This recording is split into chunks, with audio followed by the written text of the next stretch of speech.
Okay, as I'm driving here on this beautiful journey I'm on, lots of things are coming to me, and this is something that I would love to be able to communicate, because I do feel like the spiritual aspect of Bitcoin is not always remembered or talked about, and I do feel like there is something deeper within it, and it's basically, let me try to explain a little part of it, or this part that's coming to me is like, you know, we have this human thing called the dark night of the soul, which I'm sure many of you'll be familiar with, and they're not always the easiest things to explain, but my take on it, for what it's worth, is like, people, there's maybe things that we're maybe not quite truthful with ourselves, we're maybe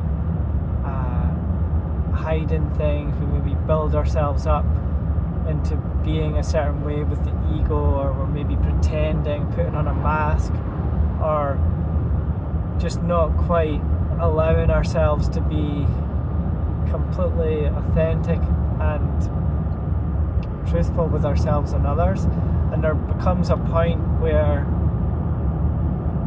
sometimes it's called like a burnout or breakdown or breakthrough or depression, depression,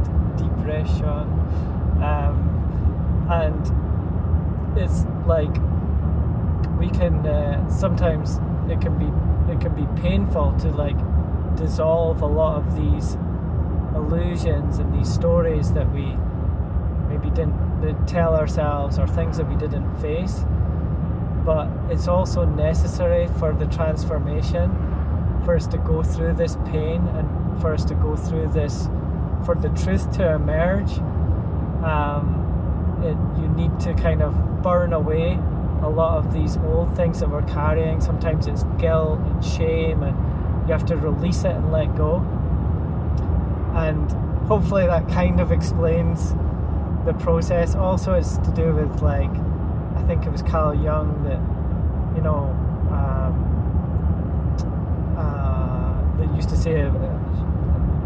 say it was the shadow, and doing the shadow work. But there's lots of different ways that you could call it, but that's on the human level, on the human journey, or the hero's journey is another one that I've forgotten the name. Joseph Campbell, The Hero's Journey. You know, if you want to look that one up.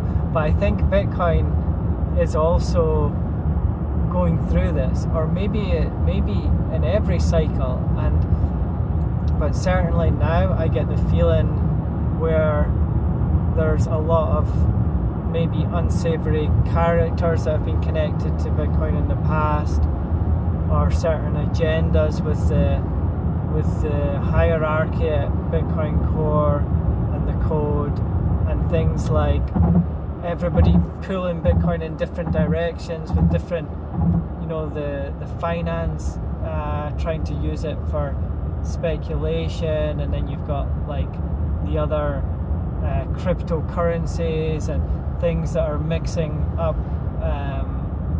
what hard money is. And basically I think there's been a lot of these issues surrounding Bitcoin that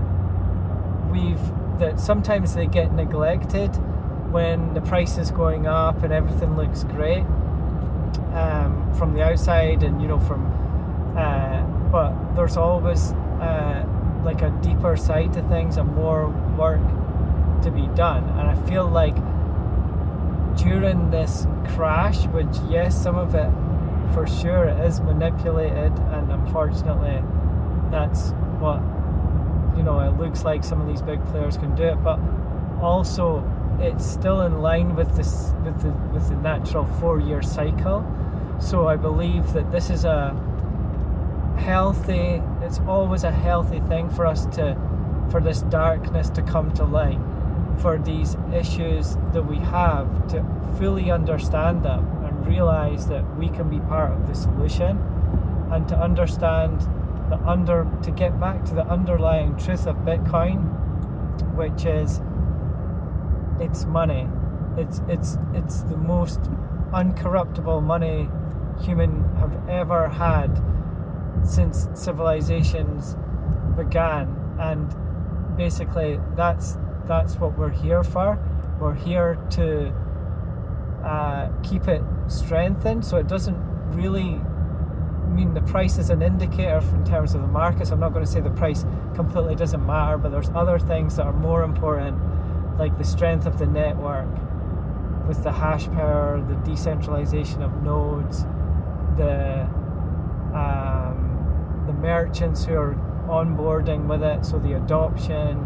So there's things that we can continue to do to help Bitcoin as it goes through this and strips off all the layers of things that are not going to help it for the next cycle. And we want to I think where we really want to focus our energy is on the payments and really using it. Spend Bitcoin and replace it, and that's what I'm going to be showing.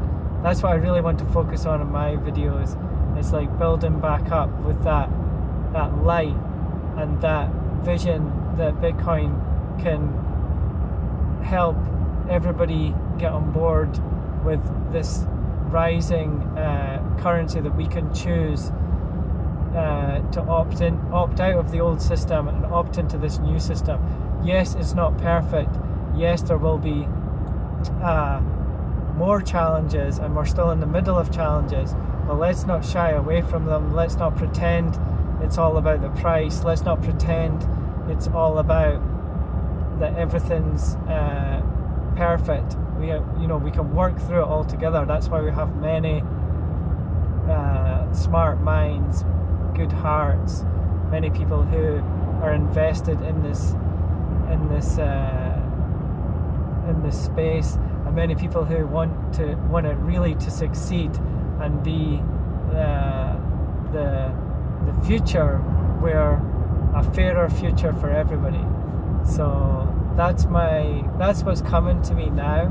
And I think the only other thing I want to mention is the part of fear, because the markets have been going through, like, it's been in the most extreme, you have this greed and fear emotions, and it's really just for people, as Bitcoin goes through this, to try and work on our own conditioning with relation to fear and how we experience that. So it's to really to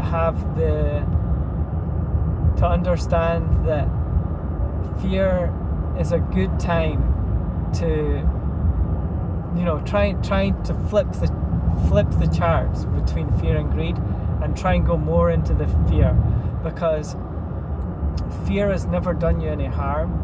Fear is like, before you had that job interview, or before you went and spoke to that person you maybe fancied a bit, and you had to work up the courage, but the fear was holding you back. Or there's lots of fear, like these irrational fears that we have, that if we let them get in the way, or if we run from them, or if we hide from them, or if we stop because of them, it will block our progress. So we have to realize that in terms of Bitcoin, fear is safe, fear is okay. It doesn't stop you from you shouldn't be reacting to that. You should be understanding that, okay, if you have a bit of fear, that's maybe you need to do a bit more research. Maybe you need to understand where that fear is coming from and what that is, what's going on there. So I'll leave it at that for now, but I just wanted to make that comparison. Maybe you think similar, maybe you resonate with that, and maybe you could see that all of this is for a reason. It's all needed, and we can build it back up stronger. Let's say build back. I don't want to say build back better, because I'll be getting accused of pushing the WEF. But yeah, okay. You'll own nothing and be happy. Only kidding.